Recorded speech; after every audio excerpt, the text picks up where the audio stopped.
phone or pagers, if you could turn it to the silent mode. Officiating today's cantor, Amy Zossman. At the conclusion of the service, we highly recommend as you leave the chapel, there's some Perels to please wash your hands before you leave the chapel.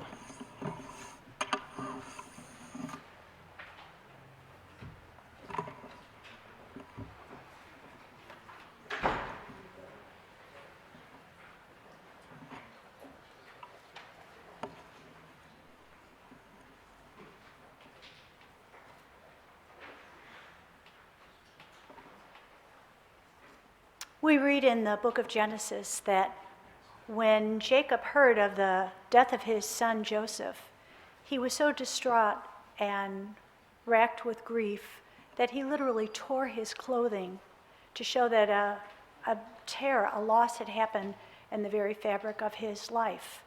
And we reenact that with the ritual of Kriya, the tearing. And I'd like to ask those that are wearing a ribbon to please rise as we reenact.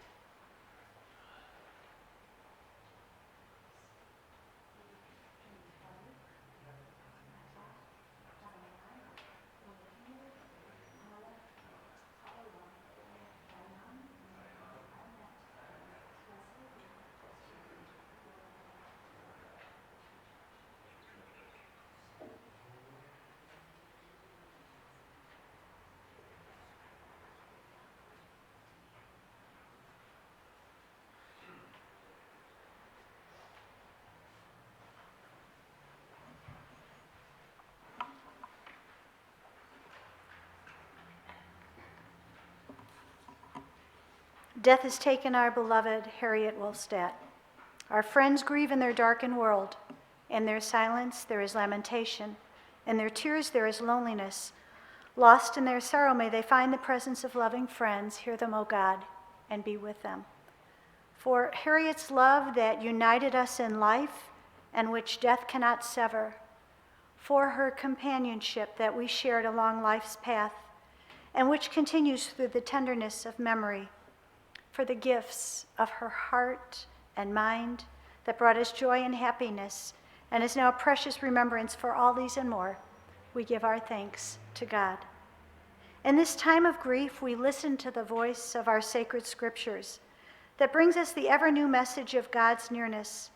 It tells us of our kinship with the Creator in light as in darkness, in joy as in sorrow, in life as in death. Psalm 23, the Shepherd's Psalm. Adonai roi lo echsar, bino teshe yarbitzeni, amei menuchot, yenaleni.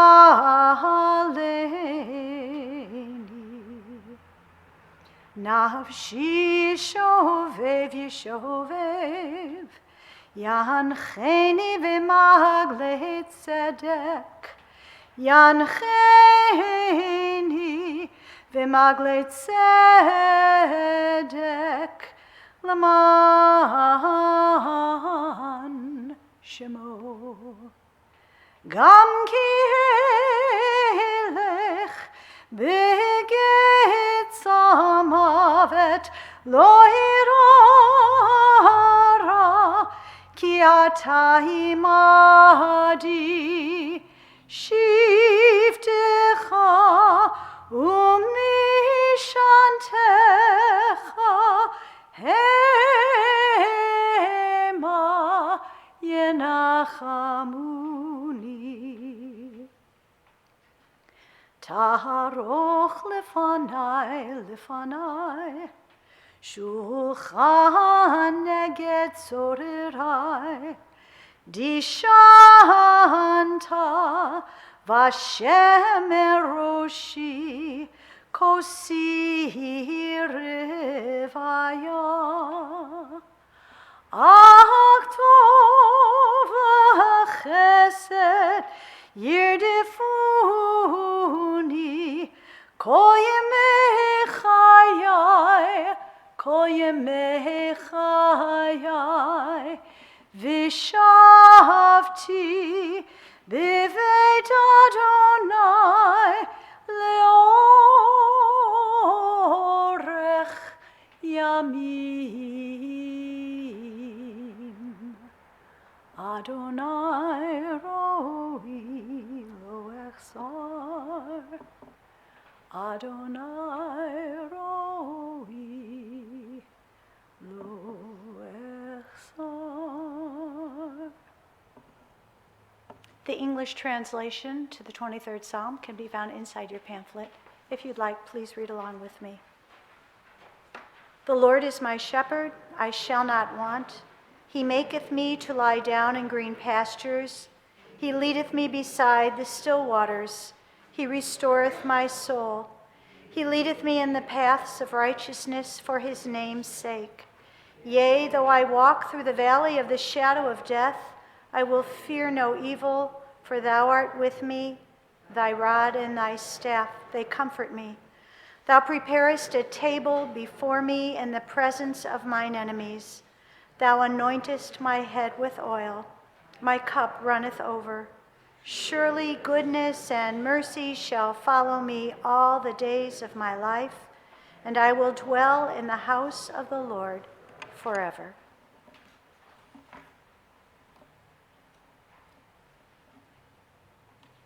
From Proverbs. A woman of valor, who can find? She is more precious than fine pearls. Her husband trusts in her, and so he lacks nothing. She does him good, never harm, all the days of her life. She perceives that her labor is rewarding. Her candle burns on into the night. She reaches out to those in need and extends her hand to the poor. She's clothed in strength and dignity, and she faces the future cheerfully. She speaks with wisdom. The law of kindness is on her lips. Her children rise up and bless her. Her husband sings her praises. Many daughters have done valiantly, but you excel them all. A poem by David Hawkins. You can shed tears that she's gone, or you can smile because she has lived. You can close your eyes and pray that she will come back, or you can open your eyes and see all that she has left. Your heart can be empty because you can't see her, or you can be full of the love that you shared. You can turn your back on tomorrow and live yesterday, or you can be happy for tomorrow because of yesterday. You can remember her and only that she is gone, or you can cherish her memory and let it live on. You can cry and close your mind, be empty and turn your back, or you can do what she would want. Smile, open your eyes, love, and go on. In his sorrow, Job cried out, Adonai natan v'Adonai lakach, yehi shem Adonai mevarach. God has given, God has taken away. Blessed be the name of God. An ancient people, we are well acquainted with grief and with the valley of shadows. Death and sorrow are not strangers to us, yet the centuries have taught us that a good name endures beyond the grave, and that there is strength in faith. With Job we say, Adonai natan, God you have given. You gave us a loved one, Harriet, one who will never be forgotten. For all that was good and enduring in her life, we offer the deepest thanks of our hearts.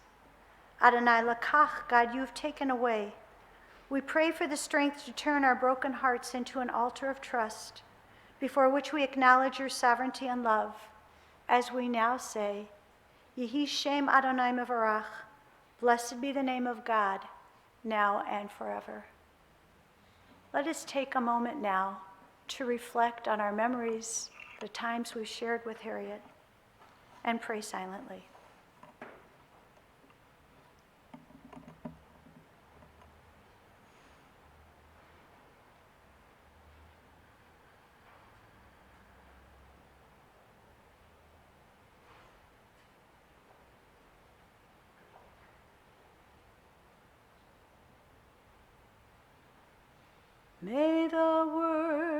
words of our mouths and the meditations of our hearts be acceptable in your sight, be acceptable in your sight.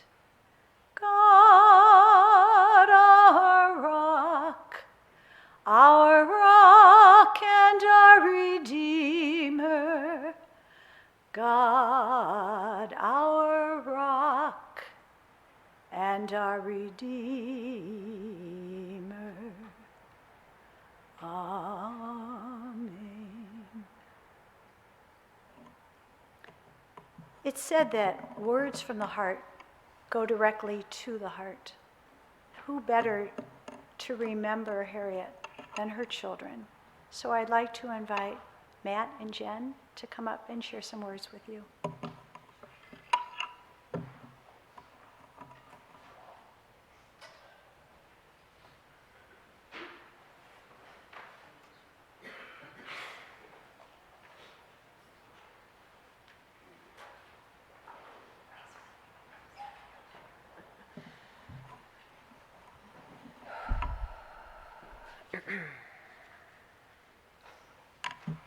There are a lot of you.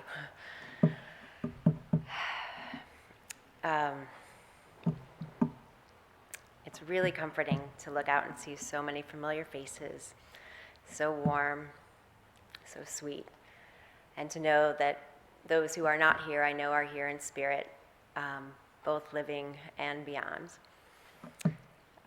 There's so many of you who have known me my entire life, and others who I've only heard of, but I hold in such high regard. They're people who have witnessed my journey from being a baby to a child, and being bat mitzvahed to going to Michigan and moving out west with my brother Matt.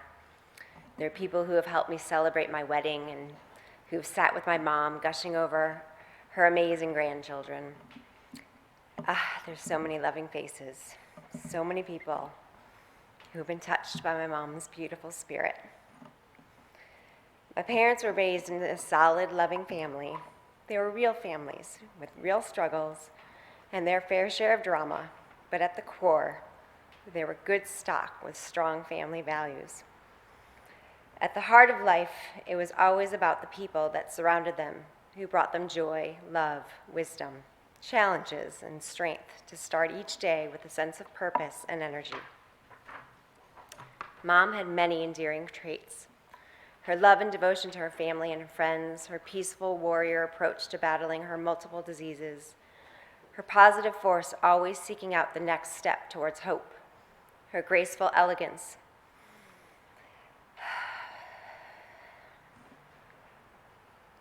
That was represented in her spiritual being as much as her classy and timeless style. Her passionate interest in reading all kinds of books and material, which later in life included much research, to understand her disease and the cutting-edge work that was being done to find a path to her cure. Her adventure, her kindness, her charm, her strong sense of intuition, her charitable and generous ways with her time, her money, and her energy. Her independence, yet at the same time her oneness that she shared with my dad. Her appreciation for simple pleasures, and her ability to manage my dad, who may be the ultimate micromanager. And so many more. Mom could not have written a more fulfilling ending to her life, as if she had all the time in the world. She knew how charmed her life had been, though she did say she felt cheated because she wished that she had the time and the good health to be at all of her grandchildren's b'nai mitzvahs and weddings. Of course, we all wish that we had more chapters within between. These past few weeks have been a gift to our whole family. I wish I could catch them all in a bottle and replay them on slow motion. We're a stronger family, as well as stronger individuals because of this time that we've had to share, transitioning from one of a hopeful living to one of a grateful living. Writing and saying speeches is not my strength nor my comfort, but creating meaningful spaces that comfort our souls and help bring peace is right up my alley. I've learned so much about the energy that we share not only with each other, but with the physical world around us. The home that she and my dad created is filled with love and cherished family memories, and objects and spaces that soothe and nourish our souls so that we can continue to send out positive energy.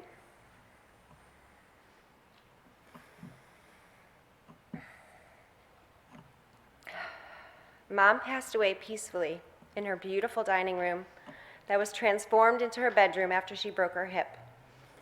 She laid beneath her sparkling crystal chandelier, which was one of the first purchases that they made as a couple. She was covered by a warm, cozy blanket that was gifted to her by her special friends. Alexa occasionally kept her company with music that she loved from Oscar Peterson, Ramsey Lewis, Creedence Clearwater, Rod Stewart, and more.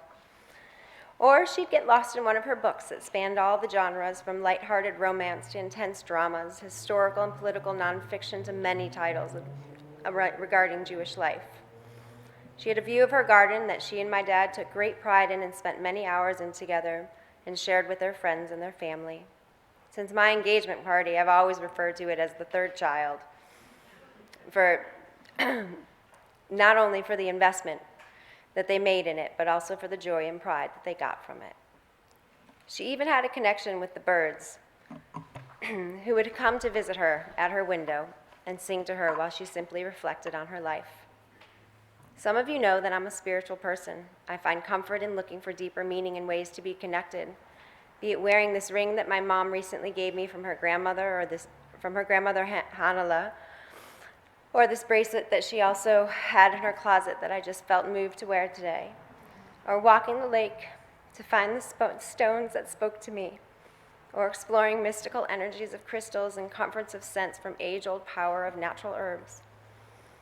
As a family, we all find comfort in the healing powers of following the Jewish tradition that our families have practiced for generations that connect us for centuries. So I have to share this story about this cardinal. My parents often commented about the beautiful birds that would visit them. However, recently, I think since Mom broke her hip, a cardinal has been acting quite strange. This cardinal would come to visit them, and at first it was just kind of amusing. The bird would come and sit on a branch outside of Mom's window. Then it would tap on the window, almost as if it wanted to come inside. My parents kind of brushed it off as it was just a simple freak of nature, just a crazy bird. But I have a video of this bird landing on the patio door handle. It tapped on the window, intently peering in. And then it flew around to Mom's window and landed on the branch to make its presence intentional. Once I witnessed this for myself, I had to better understand its deeper meaning. The Cardinal Spirit Guide represents the spiritual values of hope, cheer, pride, love, and renewal. These are all traits that embody Mom's spirit. However, the lesson really came to me once I read the interpretation of the symbol of the cardinal. See, Mom was so good at putting everyone first that I actually think this purpose is what kept her going for so long. So long in the fact that the birds needed to make themselves known to remind her that she needed to put herself first. The cardinals were trying to tell her that to be able to take care of others, she had to take care of herself. She was a peaceful warrior that battled this disease with dignity, grace, heart, and pride. She was not battling it for herself, but for all of those who have been touched by this awful disease. This, I truly believe, is why she was able to beat it for so long. So this cardinal, he's been back twice in this past week. First, it was the day before she passed. There were so many times that I felt Mom was ready to let go, but then her strong heart would just keep her body going. It was as if her soul just couldn't exit this body that had served her so well for so long. We were all with Mom until Dad got a call from his beloved florist, who makes all those beautiful flower baskets that are really the symbol that summer is almost here. So he stepped out of the room to chat, and then he was distracted when he saw the cardinal land on the support of his Finch's bird feeder in the kitchen. The cardinal was peaceful with a strong gaze. And when Dad called me over, which I did think was a distraction I did not need at that moment, I caught a glimpse of that bird. It was in full form with its feathers stretched out, displaying itself right in front of the window, as if to say, it is time for her to think about herself. It is time to let go.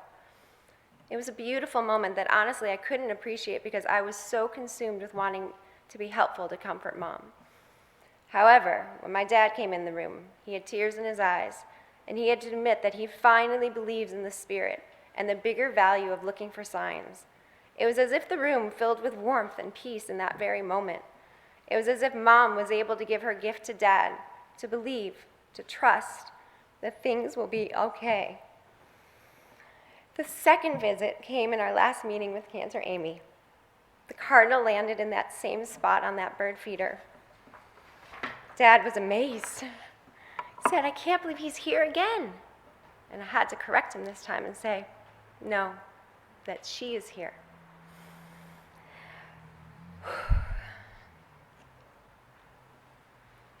Our angel caregiver, Gina, she was the most wonderful guide to help us understand all the signs and appreciate the wonders of the body. I became detached from the reality that I was losing my mom, and I fixed my focus on the gift of how I could help her soul find her peace and honor this body that had served her so well. She never wanted to let go or give up. I had told her my new appreciation for energy and the power of our spirit. I believe that Mom and I have been holding each other especially tight since her last diagnosis. It occurred to me that when she was able to finally let go, that I knew I would finally feel even more full inside because she was no longer bound to her body. That her spirit would be limitless and her reach would be boundless. She would fill us all up with so much love that we would all feel more solid, more loved, and more powerful to continue her work. This is not a sad day. She was blessed with a very soft landing. We are all blessed to be able to slowly accept this inevitable truth. However, this is not the end. We all have a responsibility to keep her memory alive and to look for her spirit in everything from the lake to the flowers to the cardinals and more. She is always with us because she is in us. I leave you with a lesson that my son Alex taught me many years ago when his Papa Eddie passed. He must have been maybe 4. And he said, "Mama, is Papa Eddie in God?" He didn't say with God, but he said in God.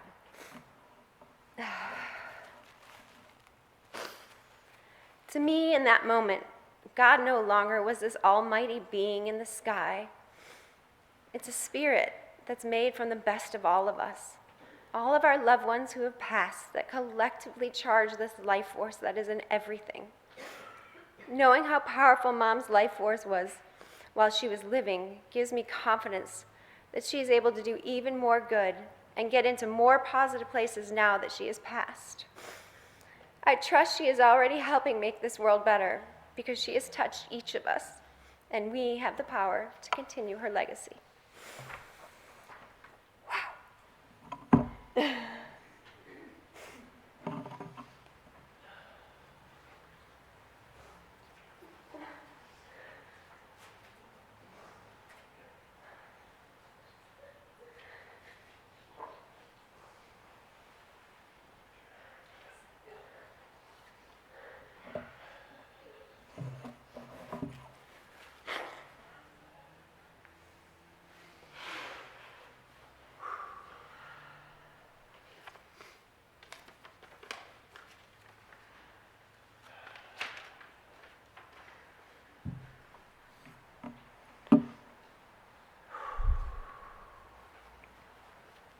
Ooh, boy.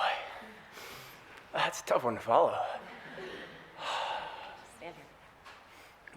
Thank you.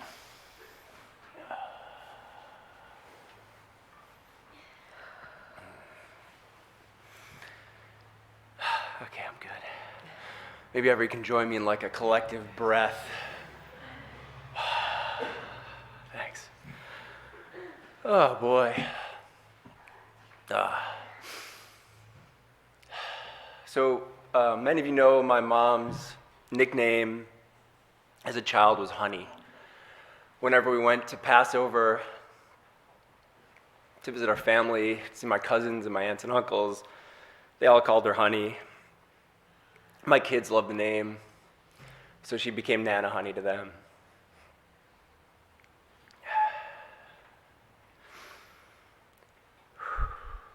But boy, I mean, it couldn't be a more appropriate name for somebody who's so focused on the positive, appreciated all the sweetness in life.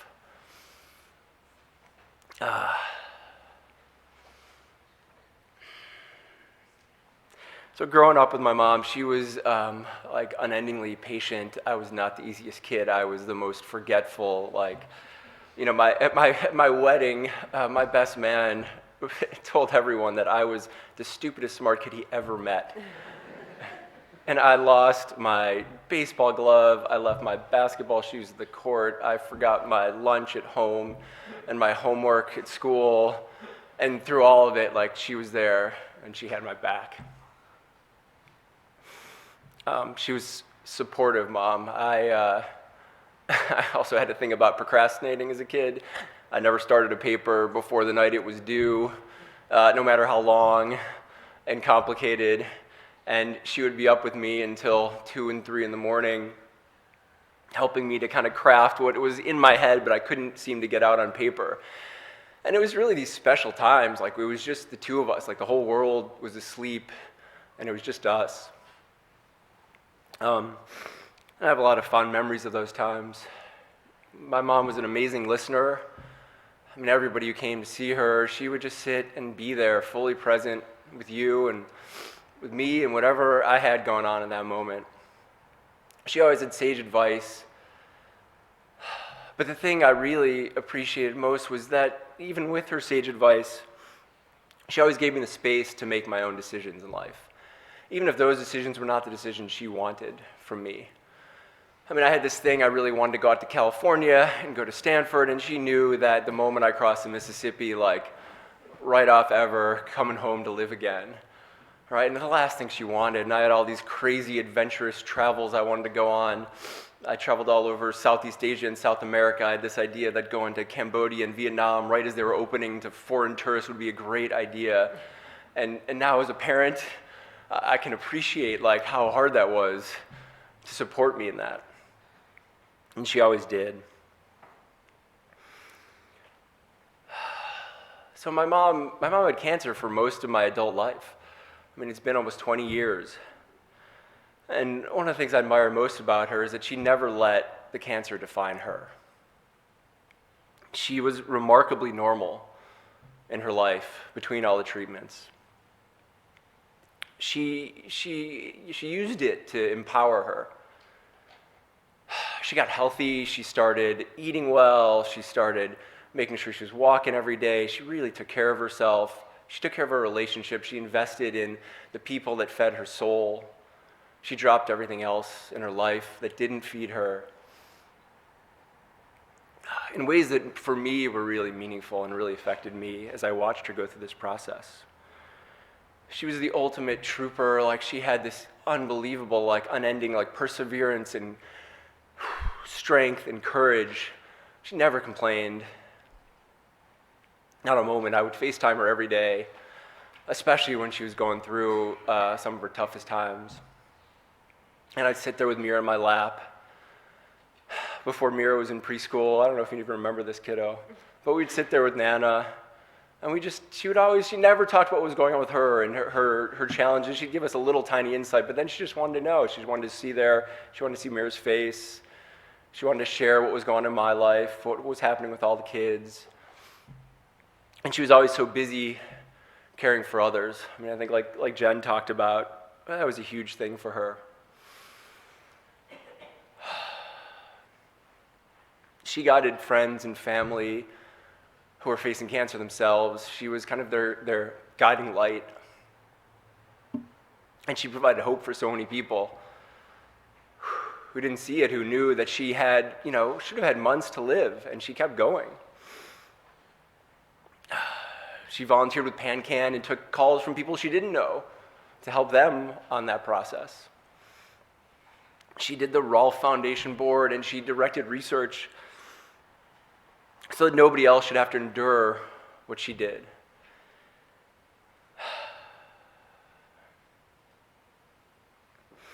And even at the end, when we were at home in hospice, she was still caring for others.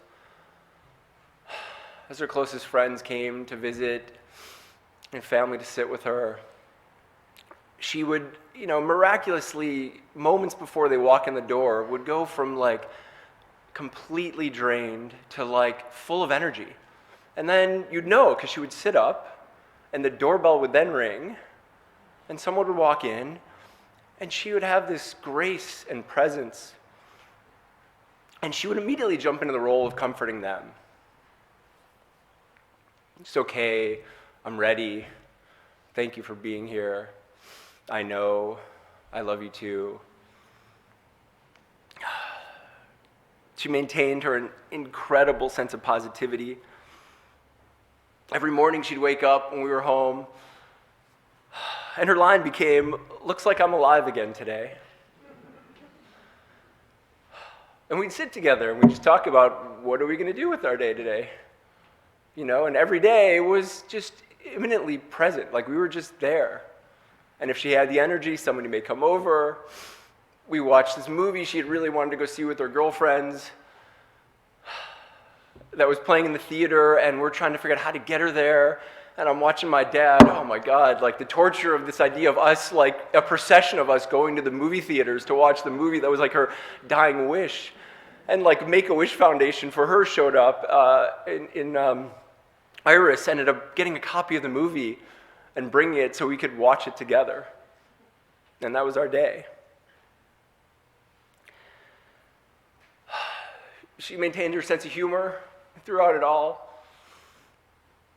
As we're sitting there in the kitchen with flowers around us, having just read these heartfelt messages from people that she had moved and cared about her throughout her life, she looked at my sister and my dad and I, she says, "Boy, I have the best kind of cancer because it's like I get to be at my own Shiva."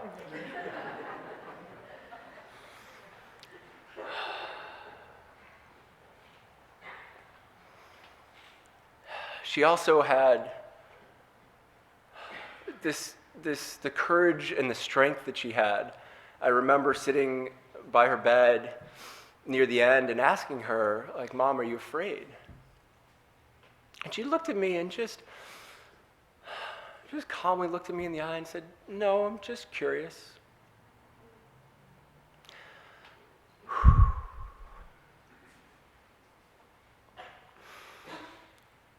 So I never wish ever for my mom's cancer and what she went through, but in it there were many blessings that we had over the years. I really learned to appreciate every day as a gift. I still wake up every morning and I say Modeh Ani and I write down, in the last 24 hours, what do I have to appreciate in my life? I got to watch her bring joy to all of my kids because we would let her buy all the things that we would never buy them. So she got to be the nana who'd take care of them. I got to watch her and my dad and how the adversity that they went through, like how it brought them so close together. I mean, it was so beautiful to watch the way my dad took care of her, the way they connected with each other, the way they're so loving and so in love with each other and just so together. It was so beautiful. And we got the gift of the last month. I mean, this last month together, I remember getting the call and jumping on a plane and a red-eye to come see them. I remember the end-of-life discussion we had with Dr. Posner, who's been taking care of her for the last, more than a decade now. I remember going home to this cocoon where we turned out, usually their TV's blaring with CNN and the politics and the news and the Cubs game and this chaos everywhere. And we just turned everything off and we were just there together. My dad and myself and my sister and like the people that she really cared for who she was up to come to seeing. And we had our goodbyes and we cried a lot together and we told stories and we looked at old pictures. And we taped my mom, and we did this story corps that I wanted to do forever of her telling her life story about how her Nana was a moonshiner at one point in Warsaw when they needed a way to make money, and they brewed whiskey in the bathtub. And then got caught, and how Nana had to sneak in through a little floorboard that she was the littlest and the only one who could fit in to sneak out all the equipment, so when the police came the next morning to arrest them, there was no evidence left. It was a really special time.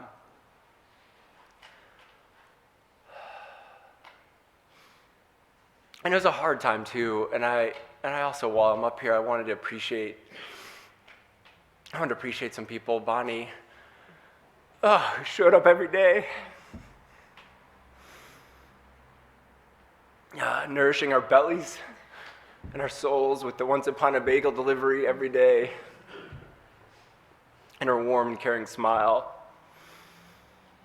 All my friends who've been through this with their parents, who shared their stories with me, it gave me a lot of comfort along the way. My sister Jen, like when I was really down, took care of me. Oh man, my dad, for taking care of my mom all these years.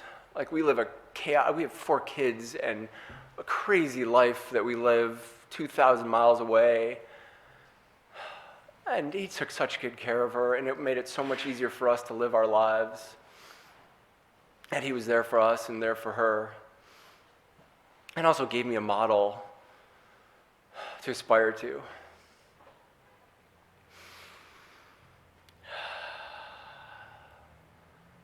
My kids, Zoe and Jacob and Sarah and Mira, you guys were such helpers for your mom while I was gone. And Amanda, oh my God, for over a month, to handle 4 kids and your career and everything going on in the world right now as a doctor. Oh man, it was so much. But it's a gift that I'm gonna forever cherish. Thank you.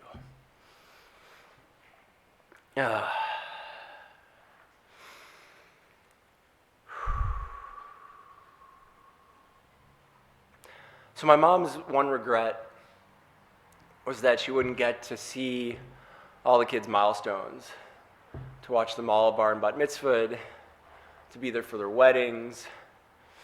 And when Jacob and Zoe were sitting and snuggled up with her in her bed in the dining room, she looked at them and said, I really hope there's a spirit land, kind of like a fairyland, where I can watch over you. And there'll always be a piece missing for me as we sit at my dining room table that I grew up in, and Mom's chair is there, and she's not. But she's like woven deep into my heart. She's woven deep into the fabric of our family. We sing Eufen Prippenchik every night to our kids, the same way she used to sing to Jen and I when we were going to bed. We'll remember her at Passovers, which is one of the most important family holidays when we all got together. We'll remember the matzah brai she made. When I was last home briefly, I saw in the kitchen a giant Costco-sized thing of Passover matzah. And I was comforted that we would have like an infinite supply of matzah brai to carry her forward with us. So Mom, I want to thank you for teaching me to see the bright side of every situation, for being my role model, for how to face adversity with courage, perseverance, and grace, for teaching me to cherish my wonderful family, our close friends and our traditions, for seeing the best in me, for loving me always, for being the best mom I could have ever asked for. I love you so much, and you will always be close to my heart and with me.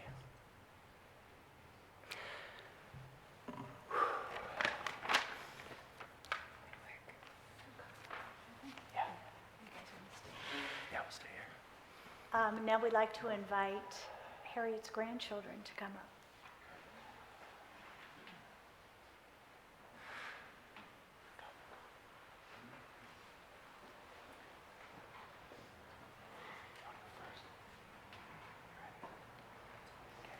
Go ahead. Hey, Sam, you want to go first? You want Jacob? My last little bit of time with her my last little bit of time with her felt so good that I found a whole new relationship with her. Like, for instance, when I was younger, my relationship with her was all about the Nana birthday present, the Nana Hanukkah present, the vacation being in Chicago. But when I was visiting Nana a few weeks ago, I learned that one of the most valuable things in life was my relationship with Nana, snuggling with her in her bed, feeling her soft hands, giving her kisses and hugs, and love, true love. True love from her to me, from me to her. I will never forget Nana. She will always be in my heart, and I will always remember all the memories we have made together, from dropping me off at my first day of Cubs camp to snuggling with her and my heart bursting with love. I love you, Nana, so much. I will never forget you.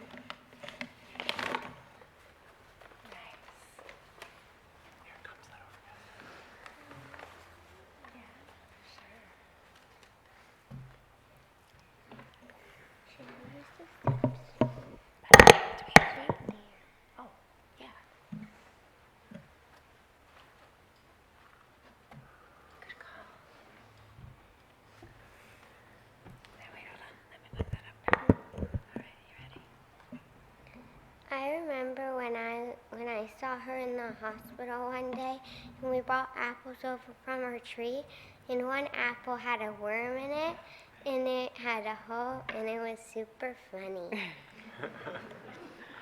The worm was alive. The worm crawled out of the apple when she took a bite in it. Oh my gosh. She did not appreciate that. We loved it. And I remember, like, every year we used to always go to Hawaii and always walk across the golf course and look at the water, and then we would see whales sometimes sprout up. Oh, yeah. That's a good one. And I liked when I saw a picture, like, yesterday of Nana and me hugging her at the beach while she was sitting down in the chair. I think it was when she was waiting for her food.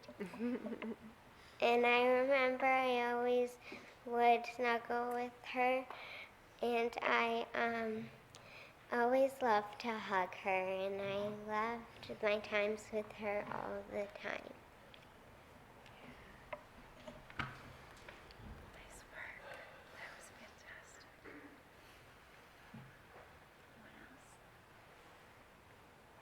Was it you said I love you or I miss you?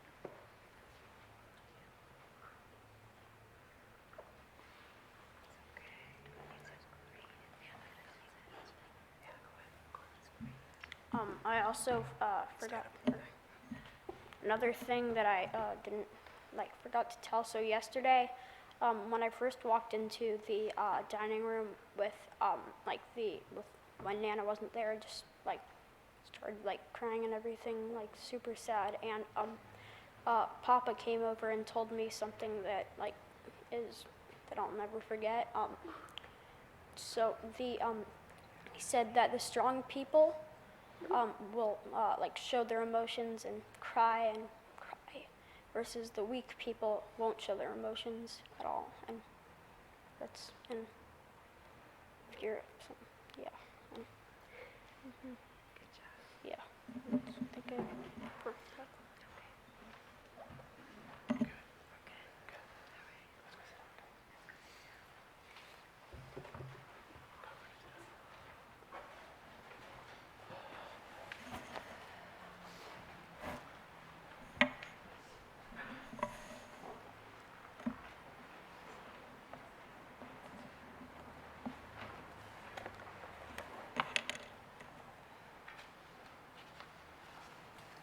Before I go, when my life has reached its very end and I take that final breath, I want to know I've left behind some good before my death.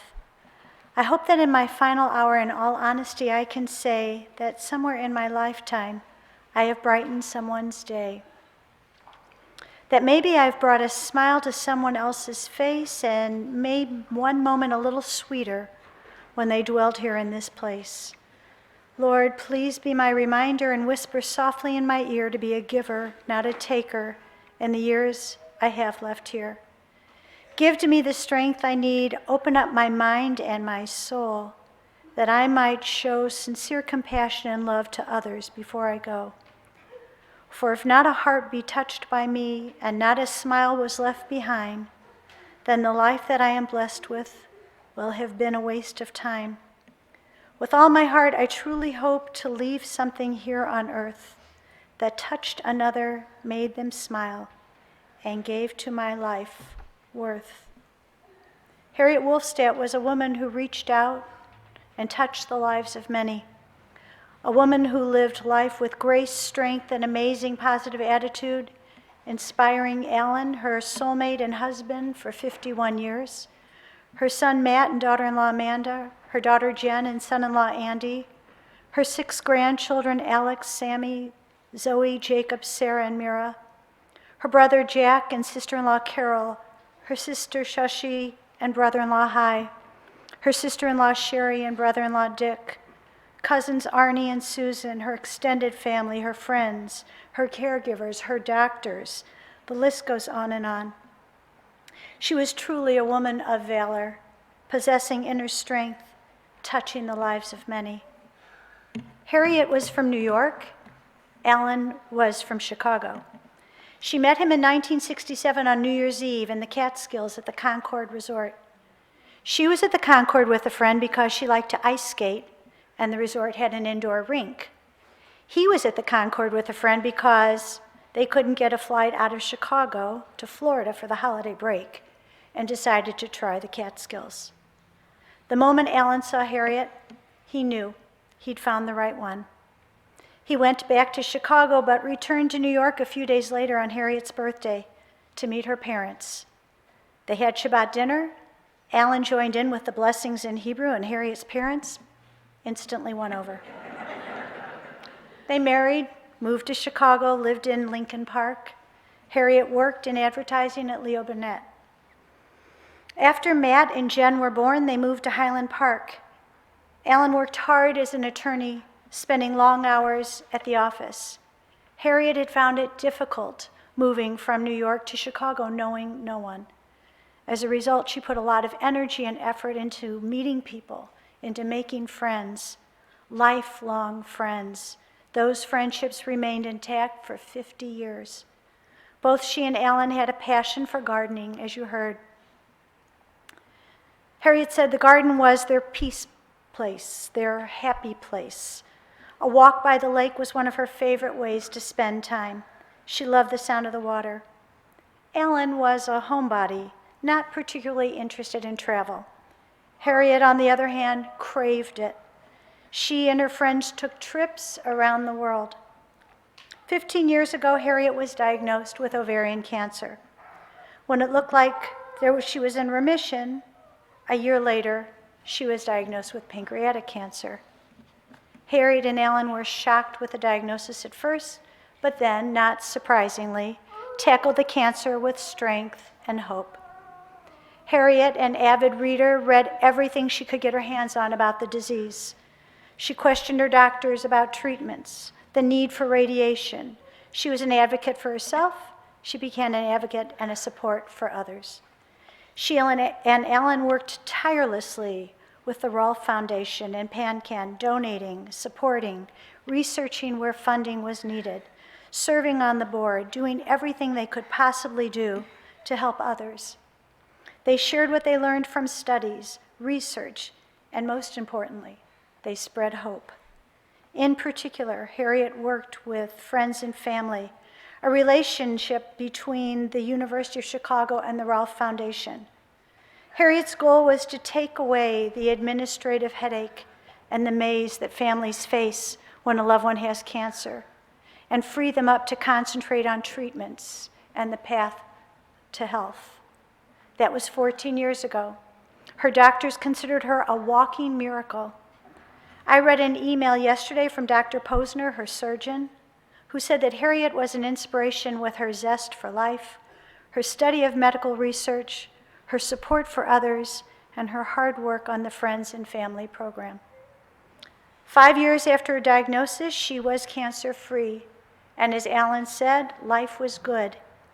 Alan, the not interested in traveling man, enthusiastically shared memorable trips with Harriet to Africa, to Italy, to Israel. They celebrated this new lease on life.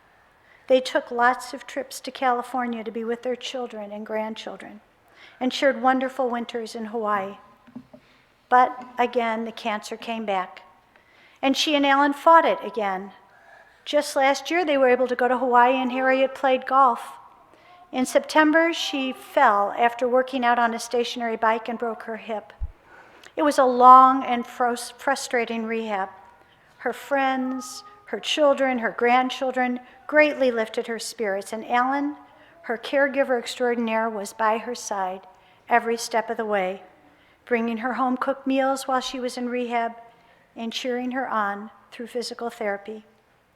She came home just this past Thanksgiving, the day before Thanksgiving, and with her children and grandchildren surrounding her, celebrated a beautiful, meaningful Thanksgiving with her heart filled with gratitude. I was fortunate to meet with the family, Harriet, Alan, Matt, and Jen, a few weeks ago, and we talked about her journey, their journey, as Harriet went into hospice. I met her friend Bonnie that afternoon, a friend who stopped by to see her every day. I met Gina, one of the caregivers, who the family called Gina the Angel, a woman who shepherded the family through the final weeks of Harriet's life, giving her dignity to the end. While we sat around the table, I was touched by the way Matt and Jen lovingly watched their mom and how intently they listened to their parents reminisce through laughter and tears. Harriet and Alan talked about family, how that was their number one priority in life.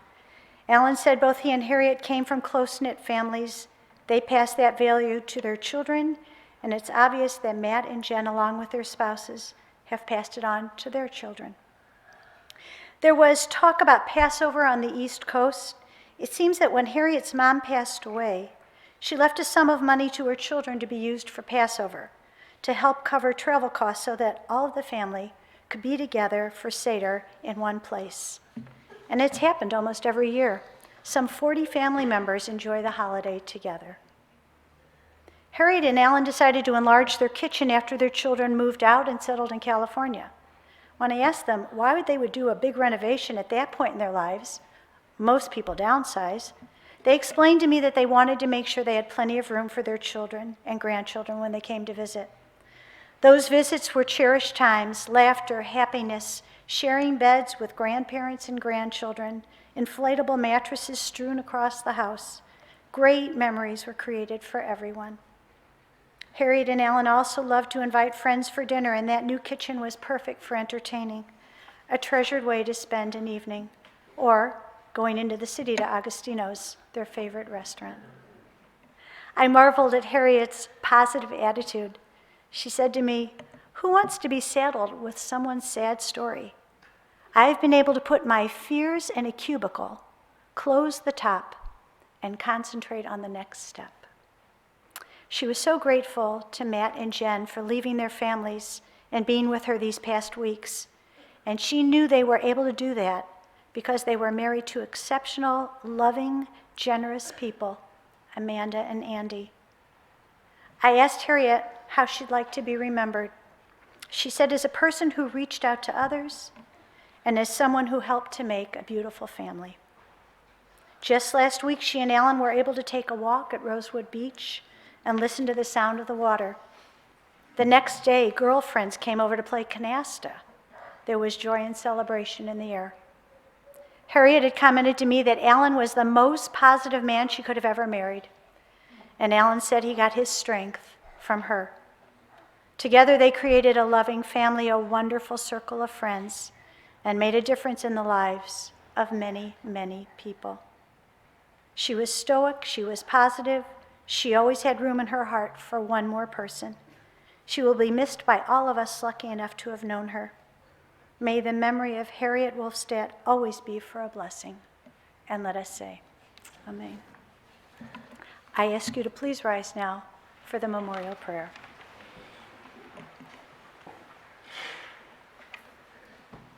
El male rachamim, shochein bamromim, hamsei menucha nechana, tachat kanfei hashechina, im kedoshim utorim, kizor haraki hamazhirim, et nishmat hanarachmia, שהלכה לעולמה.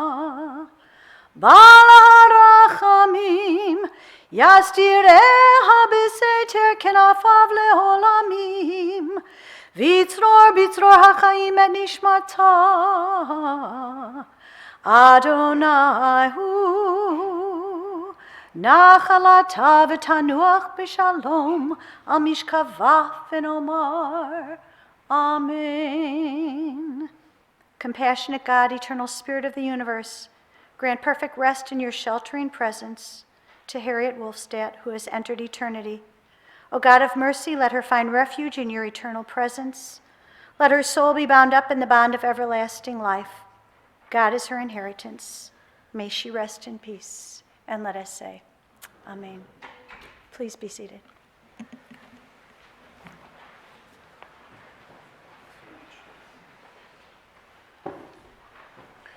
Ladies and gentlemen, this concludes the service here at the chapel. The interment will take place at West Lawn Cemetery. For those who will be driving to the cemetery, we'll be lining up in our parking lot.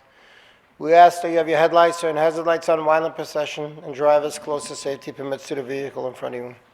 And we strongly recommend not to speak or text on your cell phones while in procession.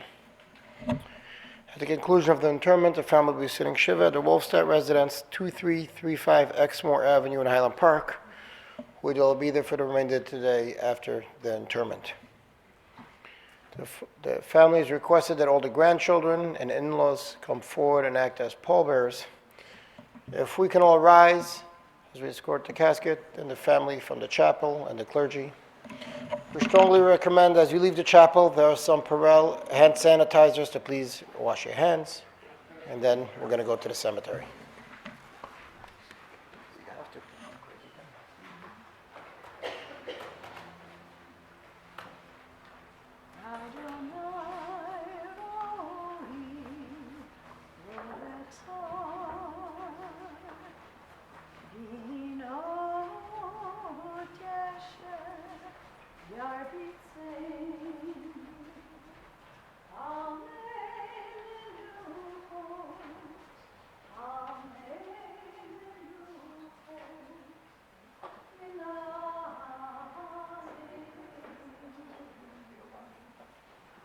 Ladies and gentlemen, you may return to your cars. We actually strongly recommend that we actually go between our cars, do not congregate in the lobby. And again, so the family can get in line.